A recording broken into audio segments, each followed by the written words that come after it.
అందరికీ నమస్కారం. మన భారతదేశం గురించి మాట్లాడుకుంటే అది కేవలం ఒక దేశం మాత్రమే కాదు, ఎన్నో అద్భుతమైన కళలకు, సంస్కృతులకు పుట్టినిల్లు. ఈరోజు మనం మన గొప్ప సాంస్కృతిక వారసత్వంలోకి ఒక చిన్న ప్రయాణం చేద్దాం, అందులోని కొన్ని అద్భుతాలను చూద్దాం. సరే, అసలు విషయంలోకి వెళ్లే ముందు ఒక చిన్న ప్రశ్న ఆలోచించండి. ఇక్కడ కొన్ని ఆప్షన్స్ ఉన్నాయి కదా, వీటిలో ఏది భారతదేశపు అసంఖ్యాక సాంస్కృతిక వారసత్వ జాబితాలో అధికారికంగా లేదు? ఈ టాపిక్ పూర్తయ్యేసరికి మనకే దీనికి సమాధానం దొరుకుతుంది. సరే, మన ప్రయాణంలో మొదటి మజీలి భారతదేశపు శాస్త్రీయ నృత్యాలు. ఇవి కేవలం డాన్సులు కాదండోయ్, కదలికల ద్వారా కథలు చెప్పే అద్భుతమైన కళారూపాలు. మన దేశంలో సంగీత నాటక అకాడమీ అధికారికంగా గుర్తించినవి ఈ 8 శాస్త్రీయ నృత్య రూపాలు. ఇక్కడ చూడండి, ఒక్కో నృత్యం దాని పుట్టిన రాష్ట్రంతో ఎలా ముడిపడి ఉందో. తమిళనాడులో భరతనాట్యం దగ్గరనుంచి మొదలుపెడితే ఉత్తరాన ఉత్తరప్రదేశ్లో కథక్ వరకు. ఇక కేరళనైతే చూశారా, ఒక్క రాష్ట్రం నుంచే 2 అద్భుతమైన నృత్యాలొచ్చాయి, కథాకళి, మోహినియాట్టం. భలే ఉంది గదా. వీటన్నింటిలోనూ అత్యంత పురాతనమైనది భరతనాట్యం. ఇది కేవలం శారీరక కదలికలు మాత్రమే కాదు, ఇందులో 3 ముఖ్యమైన అంశాలుంటాయి. నృత్య అంటే స్వచ్ఛమైన లయబద్ధమైన నృత్యం, నృత్య అంటే ఎక్స్ప్రెషన్స్తో కూడినది, ఇక నాట్య అంటే నాటకం. ఈ 3 కలిస్తేనే భరతనాట్యం ఒక సంపూర్ణ కళారూపంగా మారుతుందన్నమాట. ఇక కథాకళి విషయానికొస్తే ఇది ఒక కథానాటకం. దీన్ని చూడగానే మనకు గుర్తొచ్చేది ఆ భారీ మేకప్. అసలు నర్తకుల ముఖాలే ఒక కాన్వర్స్ లాంటివి. పచ్చరంగు వేశారంటే అది హీరోయిజం, అదే ఎరుపు, నలుపు రంగులు వాడారంటే అది విలనిజం. అంటే ప్రతి రంగు వెనుక ఒక అర్థముంటుంది, ఒక కథ ఉంటుంది. అదే ఈ నృత్యానికి అంత డ్రామాను తెచ్చిపెడుతుంది. ఇప్పుడు సత్రియా గురించి మాట్లాడుకుందాం. ఇది చాలా ప్రత్యేకమైనది, ఎందుకంటే మన సంప్రదాయమనేది ఎప్పుడూ ఒకేలా ఉండిపోదు, అది ఎప్పటికప్పుడు అభివృద్ధి చెందుతూనే ఉంటుందని చెప్పడానికి ఇదే నిదర్శనం. దీన్ని శాస్త్రీయ నృత్యంగా గుర్తించిందే ఈ మధ్యన, అంటే 2000వ సంవత్సరంలో. చూశారా, మన సాంస్కృతిక వారసత్వం ఎంత సజీవంగా, ఎంత డైనమిక్గా ఉందో చెప్పడానికి ఇంతకంటే మంచి ఉదాహరణ ఏముంటుంది? సరే, నృత్యం నుంచి ఇప్పుడు మనం సంగీత ప్రపంచంలోకి అడుగుపెడదాం. భారతదేశపు ఆత్మను ప్రతిధ్వనించే శాస్త్రీయ సంగీతంలో ప్రధానంగా 2 పద్ధతులు ఉన్నాయి. వాటి గురించి ఇప్పుడు తెలుసుకుందాం. భారతీయ శాస్త్రీయ సంగీతాన్ని మనం స్థూలంగా 2 భాగాలుగా చూడొచ్చు. ఒకటి ఉత్తరాదికి చెందిన హిందూస్థానీ, రెండోది దక్షిణాదికి చెందిన కర్ణాటక సంగీతం. కర్ణాటక సంగీతం దాని ప్రాచీన వేద సంప్రదాయాలకు చాలా దగ్గరగా ఉంటుంది, కానీ హిందూస్థానీ సంగీతంపై పర్షియన్, మొఘల్ ప్రభావంలు చాలా ఎక్కువగా కనిపిస్తాయి.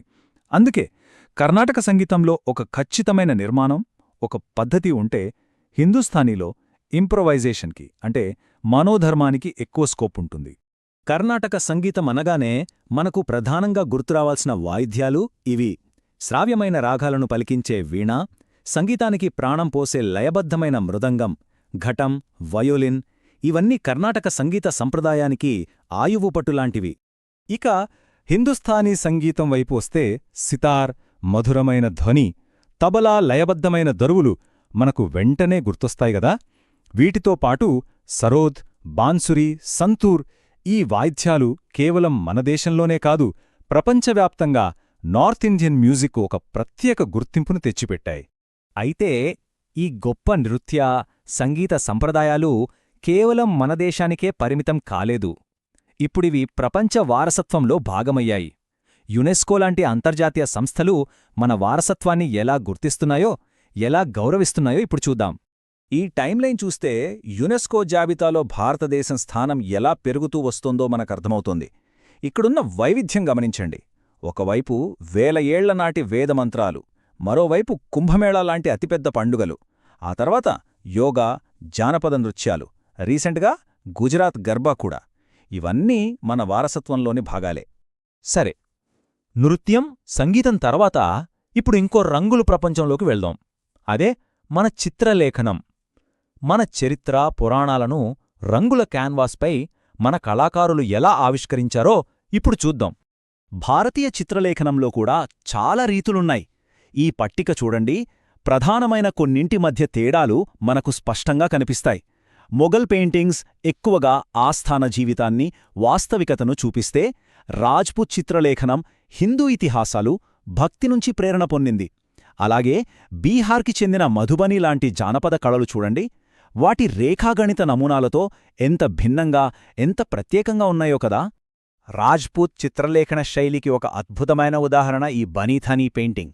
దీనిలో ఉన్న అందం, ఆ రహస్యం, వీటివల్లే దీన్ని భారతదేశం మోనాలిసా అని పిలుస్తారు. ఈ ఒక్క పోలిక చాలు ఈ కళాఖండం ఎంత గొప్పదో చెప్పడానికి.